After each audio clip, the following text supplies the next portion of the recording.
Hello everyone, welcome to back my channel.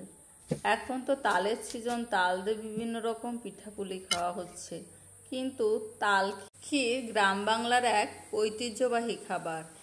এর স্বাদ কখনো ভোলার নয়, আর বানানো খুব সহজ, অল্প সময়েও বানানো যায়, আর খেতেও দুর্দান্ত স্বাদ।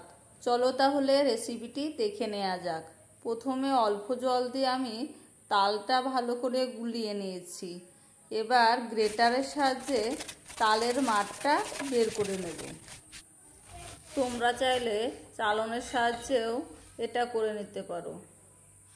ছোটবেলায় মায়ের হাতের এই তাল ক্ষীর খেতে আমি বেশ পছন্দ করতাম।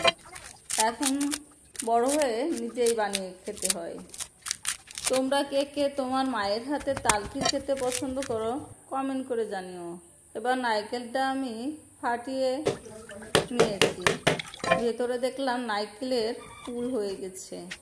এই ফুলটা খেতেও কিন্তু বেশ ভালো লাগে। এবার নারকেলটা আমি কুড়িয়ে নেব। তাল ক্ষীরের ভিতর নারকেল দিলে বেশি করে এর টেস্ট দুর্দান্ত হয় এবং স্বাদ দ্বিগুণ বেড়ে যায়।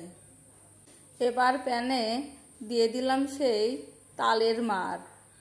এবার দিয়ে দেব কুড়িয়ে রাখা নারকেল,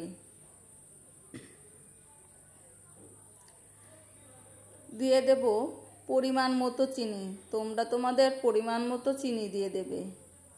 এবার দিয়ে দেব বেশ কিছুটা গরুর দুধ। সাথে গুঁড়ো দুধ অ্যাড করলে এর টেস্টটা আরও বেড়ে যায়। খুব ভালো করে নেড়েচেড়ে এবার রান্না করে নেওয়ার পালা।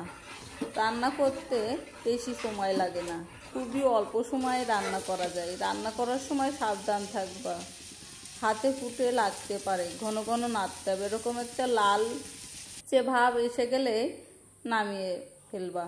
এই তো তৈরি হয়ে গেল আমার দুর্দান্ত স্বাদের তাল ক্ষীর।